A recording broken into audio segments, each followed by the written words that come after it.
Hello class 10. This is our another geography class and this is the concluding part of the chapter Agriculture 3. We have already completed the major portion of the chapter comprising the cash crops like cotton, jute, sugarcane, tea and coffee. So we are left with only the oil seeds. So today in this class let us complete this portion. So regarding the oil seeds, the first thing that we have to know that is in India, mainly two categories of oil seeds are produced. One, the edible oil seeds like groundnut, sesame, rapeseed, mustard, sunflower and all that.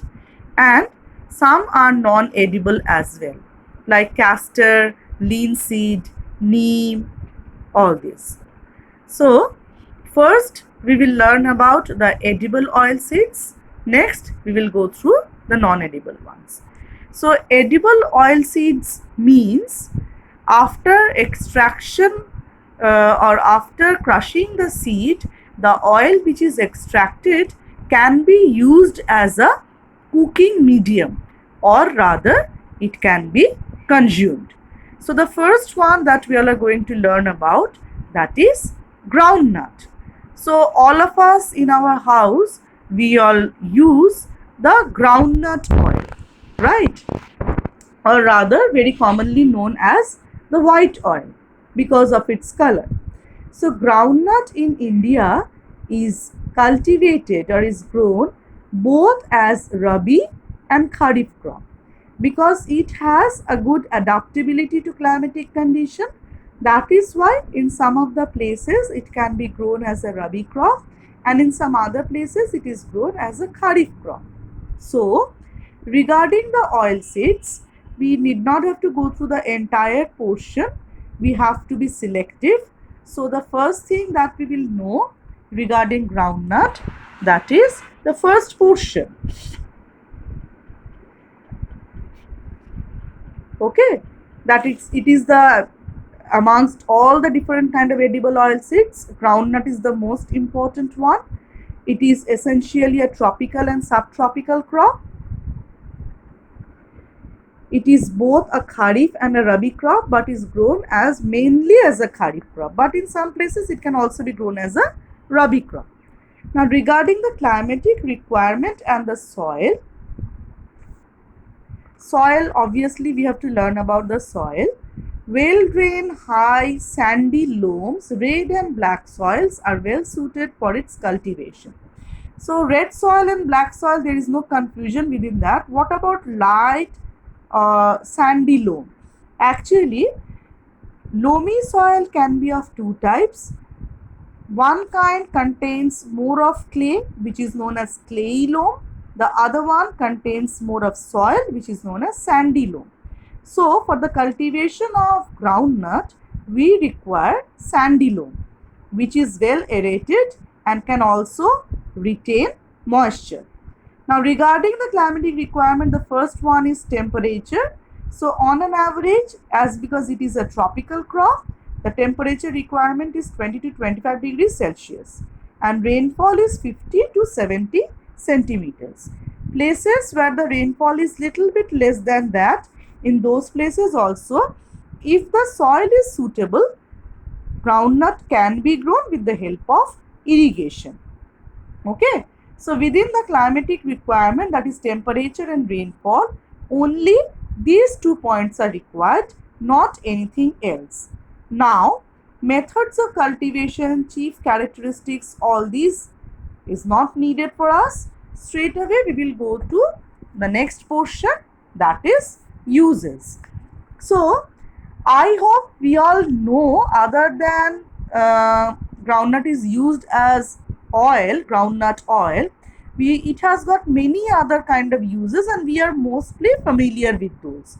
The first thing that we can say, that groundnut oil is used for manufacturing medicinal emulsions, artificial leather, soap and oil requisites. So other than an edible oil, it has got some industrial uses as well.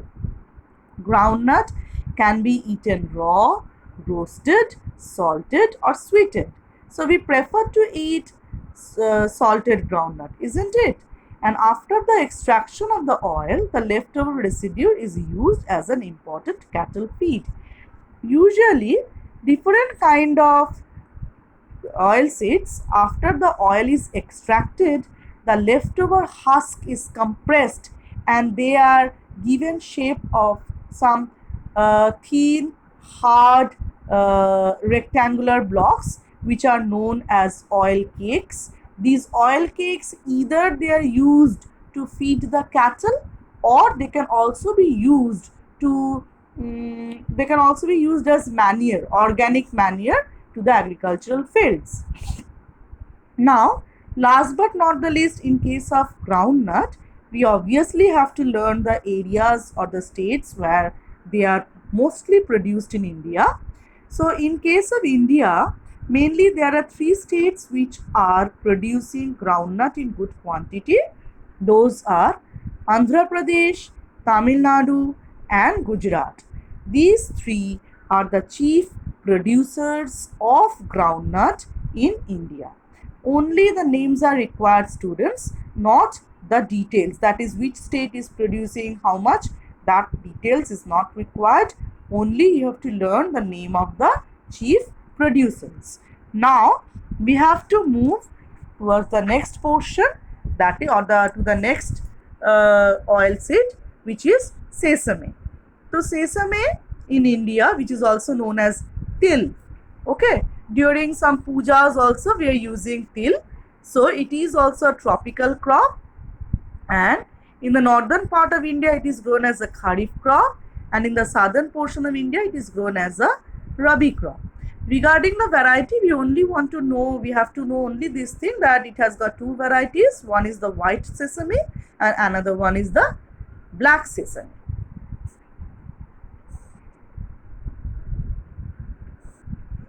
Okay, now let us come to the soil and other climatic requirement. For cultivating sesame also, the farmers need loamy soil, or we can say loamy soil is best for the cultivation of sesame. Other than that, it can also be grown in black soil. Now let us come to the temperature requirement. Sesame requires a temperature of about 21 to 23 degrees Celsius on an average, and rainfall 45 to 50 centimeters. If the rainfall is more than that, then it will be problematic for sesame, and if the rainfall is very less, that is less than 30 centimeters, that is also quite harmful for the sesame crop. Okay, now again we will come to the uses. Children, it's better you all should learn any three uses. If your textbook has got more than three, you can pick and choose any three uses, whichever you feel like is easy for you to remember. The first thing that they are saying, that sesame oil is used for cooking purposes, obviously, and for making pickles. That's why it is a edible oil. The next thing that they are saying, that this oil has also got some medicinal properties. So it is also used for manufacturing medicines, or to some extent perfumes, or some cosmetic products. And the next thing that we can say, that is the til oil or the sesame oil is also used for making sweetmeats mixed with sugar or jaggery. In case of the states, again we have to learn about the prominent producers like Orissa, Rajasthan, West Bengal, Maharashtra and Gujarat. Maharashtra and Gujarat. So I will suggest, children, that you all just write Odisha in place of Orissa. This is an old edition textbook, so it has written over here Orissa, but it's no longer Orissa, so we should write Odisha. Okay. Now the next one is sunflower. We all know that if you have ever been to the western part of India by train, you can see that acres of land are devoted to the cultivation of sunflower. It grows very well in the black soil of the Deccan region. Okay, so let us come to the specific requirement of sunflower. So it can be grown on a variety of soil, but best is black soil. Please mention that. Okay.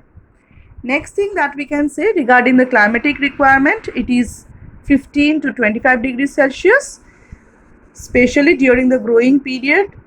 The temperature should be 15 to 20 degrees Celsius, and in the ripening period it should be 21 to 25 degrees Celsius, and rainfall should be 100 centimeters. If places where the soil is suitable, the temperature is also suitable, but the rainfall is little bit less, over there sunflower is grown with the help of irrigation.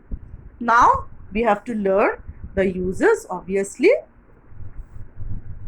So sunflower oil, mostly in every household we are using sunflower oil because it's good for our health, it's good for our heart. That is why. Other than that, it is also used for making soap or cosmetics, and the residue or the husk is also used as cattle feed. So if we are learning these three, that is sufficient for us. Now let us come to the states where it is grown abundantly. So the states where sunflower is grown abundantly, it's given Andhra Pradesh, Karnataka and Tamil Nadu are the leading producers of sunflower.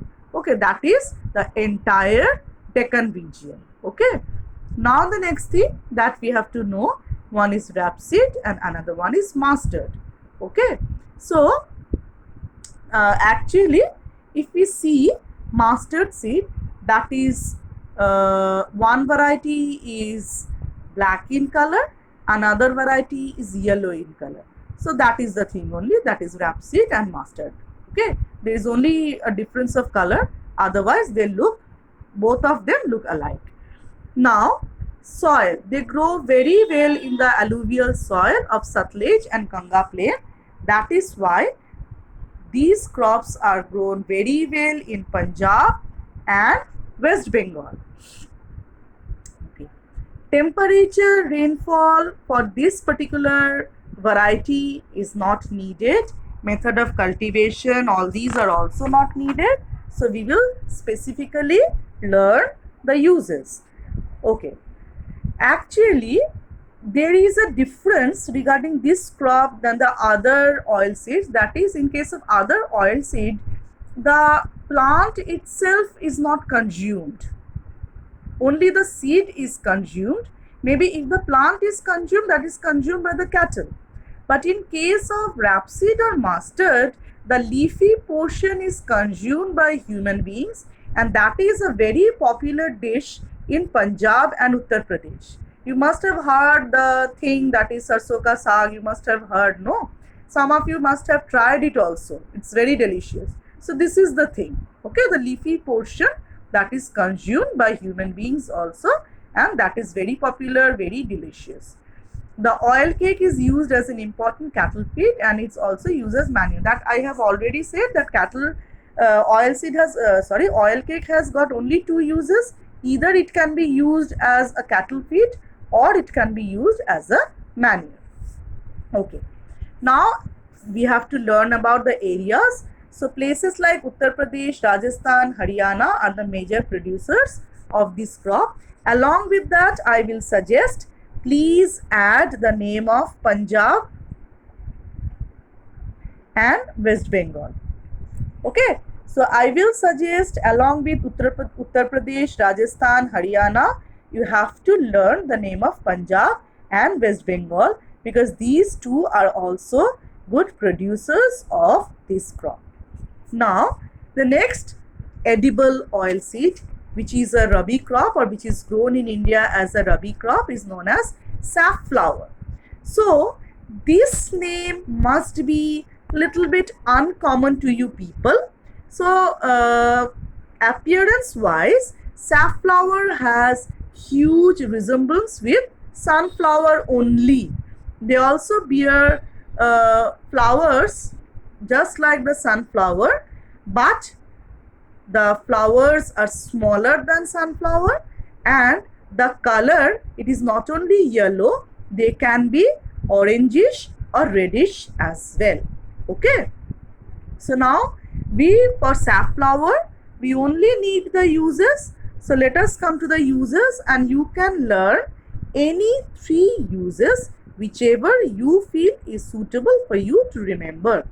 So over here they have given that it is used as a cooking medium. Obviously it is an edible oil, so obviously it will be used as a cooking medium.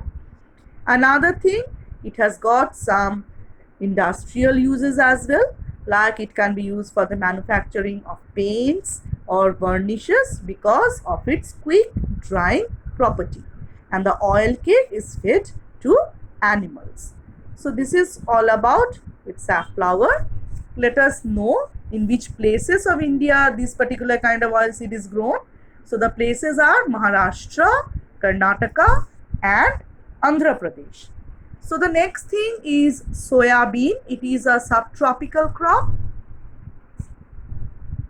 It can be grown on a variety of soil, and the temperature requirement on an average is 21 degrees Celsius and rainfall is 100 centimeter on an average. So for soya bean, the uses are very important because it has got multiple uses and we have to learn them thoroughly. The first thing that they are saying that soya bean has very high protein content. So it can be rightly substituted with animal protein. It is much cheaper to animal protein and it has got huge protein content. That is why it can be substituted with animal protein. The next thing that we can say that it can also be used for the manufacturing of a particular kind of sauce which is known as soya sauce, and this soya sauce is used for making different kind of Chinese or other Oriental dishes. And another thing that we can say, the nuggets, soya nugget, we can make curries out of that. That is also very delicious and it is enriched with protein. Okay. But the soya oil has got some other industrial uses as well, like the oil extracted from soya beans can be used for making bathing soap. And it can also be used linoleum for making linoleum or lubricating agents as well. Now regarding the producers, we have only 2, that is Madhya Pradesh and Uttar Pradesh. So it's easy to remember. One is UP, another one is MP. Okay. Now let us come to the non-edible oil seeds. So regarding the non-edible oil seeds, in our syllabus there are only 2. One is linseed, another one is the castor seed or castor oil. And very interestingly, we have to learn about the uses only, not anything else. We don't need the soil, climatic requirement, characteristics, nothing. We will only learn the uses and the areas. So for linseed oil, we can say that it is used for manufacturing paint, varnishes, printing ink, oilcloth and waterproof fabrics. And it is widely grown in the northern plains, central India, peninsular India, Madhya Pradesh, Uttar Pradesh and Maharashtra. So please learn the uses of linseed and the areas where it is grown. Now let us come to the last portion of our chapter, or to the last crop of our chapter, that is castor seed. For castor also we only need the uses and the areas. Okay. So for uses, we can say that castor is used only for industrial purposes such as lubricants or lubricating agents for various machines. Castor oil is very good for our hair, so it is also used for manufacturing of hair oil, lighting, soap making, leather tanning and all that. The leaves of castor oil are fed to silkworms and its stalk is used as fuel. Okay. Now regarding the areas, places like Gujarat, Andhra Pradesh and Rajasthan, they are the chief producers of castor seed. Now actually in the olden times, castor oil used as a medicine, like specially because especially for curing some sort of stomach disorder. At that time doctors, they were using castor oil, but now as because science has progressed a lot, different kind of modern medicines have already come up, so now these use have become obsolete. It's better not to write, but as because I knew it, I shared this to you. So today I'm ending my class over here. Hope you all have understood all the things, and if you have got any problem, please let me know. In the next video I will be starting with agro based industries, because it is directly linked with agriculture, this portion, so it will be easier for us to relate the chapter or relate the things. So please wait for the next video. For the time being, thank you.